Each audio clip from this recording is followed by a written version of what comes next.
Also tonight, a huge day in the Trump legal saga. Earlier today, President Trump appeared in a Florida courtroom for a hearing over the trial date in his classified documents case. Now, yesterday, the special prosecutor, Jack Smith, proposed a start date of July the 8th.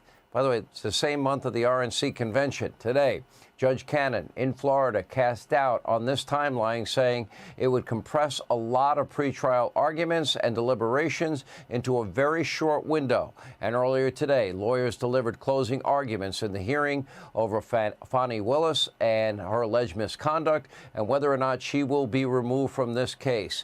At the conclusion of the arguments today, the judge announced that he would issue his decision within the next 2 weeks. Here with reaction to all of this is Fox News contributor Jonathan Turley. Not sure where you want to start. You know, you did write a great column, One Liar, meaning the FBI's, as Christopher Wray said, one of the longest, most trusted informants, paid informants they've had ever. Just like Christopher Steele turns out not to be the case. That does not negate everything we just discussed with James Comer and with John Solomon, does it? No, it doesn't. And what Hunter Biden did is he confirmed the essential elements of what has been alleged by these committees, that they received a great deal of money from Russia, from China, from Ukraine, and at least $40,000 of Chinese money made it into the account of President Biden. Now, this is the same person who said that his son didn't make any money in China. It turns out he not only made money, but President Biden received some of that money.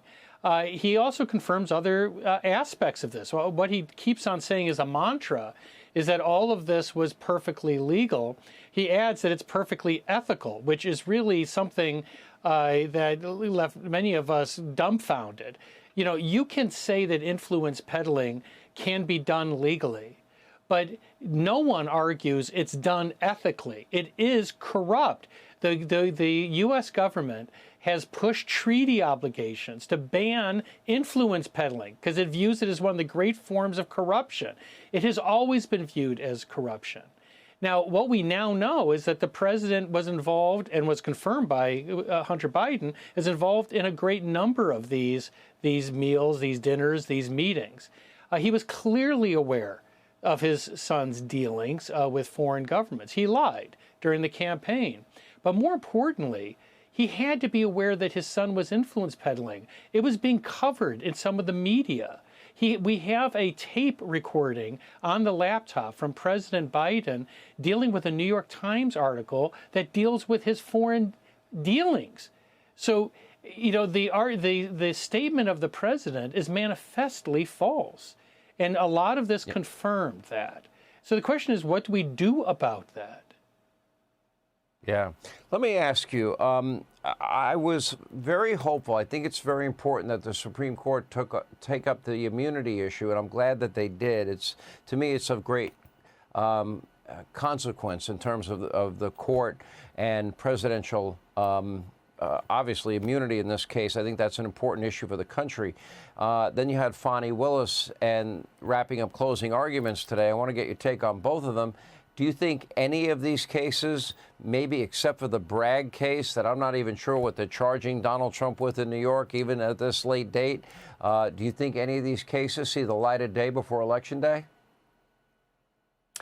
Well, today the Trump campaign argued that the Florida trial should start after the election, but agreed that August would be a doable date for them to do that trial. As for the D.C. trial with Smith, that's becoming less and less likely due to the need to review the immunity question. The court is expediting that question, but the court didn't create this conflict. The court didn't put this close to an election. You know, Trump is being tried on conduct that occurred almost 4 years ago. He didn't set that schedule. So the court is going to try to get it right as opposed to just getting it rapidly done, but it is expediting that schedule. When it comes to Fani Willis, it's anyone's guess what this, Yeah, but arguments wouldn't be heard till late April. Probably, you know, we won't hear their decision until June or maybe even late June. And then what, they're going to have a trial the week of the Republican National Convention, either the Florida trial or D.C. trial?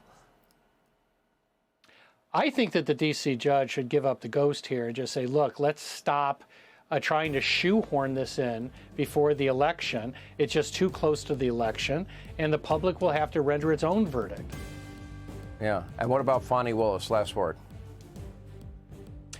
Well, they did a terrible job in defense of her office today. This judge has grounds, in my view, to disqualify one or both of them. But it's a tough question for him, and I think the judge was being fair today to both sides. Yeah. All right. It's going to get interesting, that's for sure. Jonathan Turley, thank you. We appreciate it. Hey, Sean Hannity here. Hey, click here to subscribe to Fox News YouTube page and catch our hottest interviews and most compelling analysis. You will not get it anywhere else.